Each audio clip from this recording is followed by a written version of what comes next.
breakdown. That's right, guys, I'm back with another program breakdown, and today I'm going to be breaking down the Russian squat program.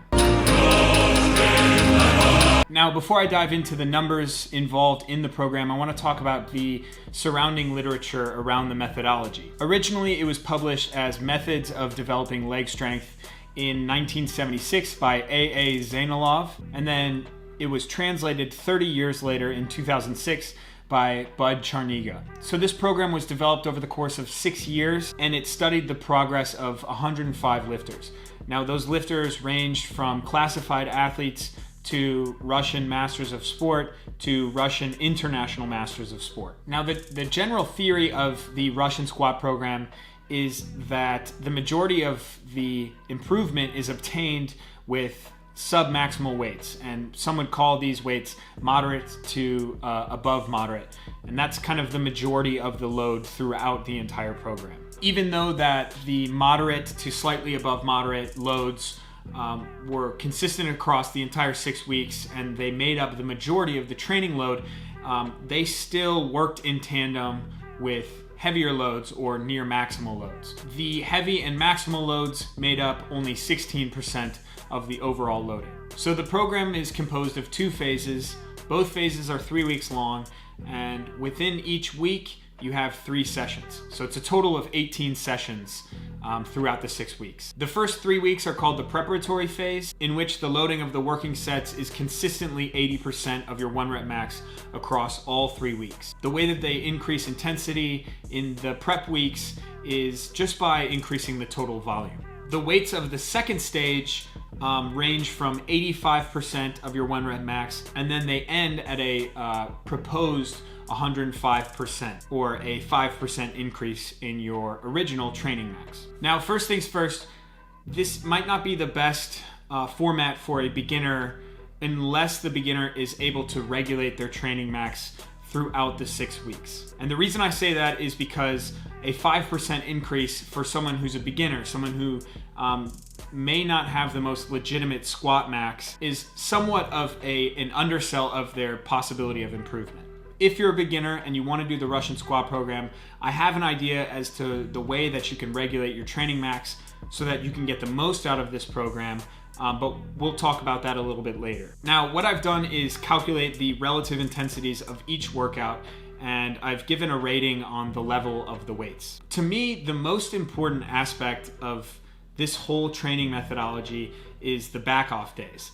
The days where you perform 80% of your 1 rep max for 6 sets of 2 reps. This program doesn't have any structured deload week. It just has these back off days. So you'll notice that the intensity actually undulates within the microcycle or within the week. So what happens is all neurological. You end up treating weights that aren't particularly light as a back off day. Over time, this can prove to be very valuable, and I'll give my own back squat as an example. My high bar back squat PR is 190 kilos. Now, if I follow this back off day, I will be squatting 152 kilos for 6 sets of 2. If I treat this like it's a back off day, I'm still moving a substantial amount of my clean and jerk, and my back squat is closer than most to my clean and jerk. So for someone else out there, if you start treating this day lightly, you might feel more comfortable in the clean and jerk with that weight. Don't conflate this with me saying, oh, I can back squat 152 easy for doubles. That means I can clean and jerk it any day. However, I think it will help. And this is because I'll just have the general confidence to move that weight dynamically. As we move along in the program, what you need to note is that you'll end up working with 100% or more relative intensity by the 4th week. So actually by the 12th session here, you're moving 100% relative intensity for 4 sets of 4. And when I pointed out in the Cal Strength video, I said that it's usually not legitimate to work with intensities that are that high. But at this stage in the program, it can be acceptable. And this is because you're not adjusting your training max. The methodology doesn't call for it. So therefore, it's assumed that your 1 rep max will already be higher by week 4, and you'll be able to handle 100% relative intensity for multiple sets. For those of you who I mentioned before that are beginners, I can only suggest that you take a plus set or an AMRAP set on the 4th set of 4 in session number 12. What I mean by that is just taking, instead of doing 4 reps, you'll perform as many reps as possible to near failure, staying safe obviously, and then you can enter the number of reps and the weight that you did into an Epley formula calculator, and I'll link that below, and then it will determine your new training max, and then you simply, for the next 2 weeks, base the numbers off of your new training max. The rest of the program undulates and progresses load in typical overload fashion, and by the end of the program, it suggests that you go for 105% or a 5% increase on your previous 1 rep max. So for me, as I intend to hit a 200 kilo squat, it's always been a big goal of mine.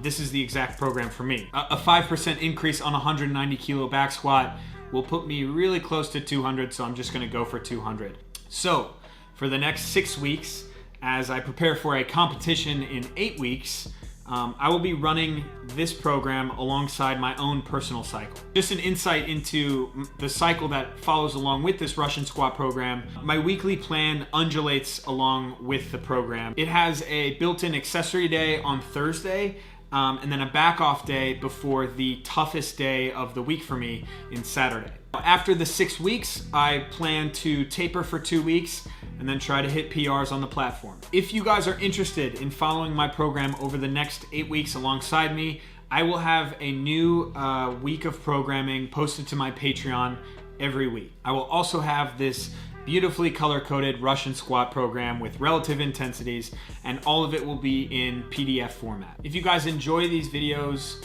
and the work that I do for these videos, it would mean the world to me if you could support me on my Patreon. All you have to do is pledge $1 a month, and like I said, you will get my personal programming. Anyways, that's all I got for you guys. Thank you so much for tuning in. If you could, comment below on the next program that you would like me to break down. Thank you guys.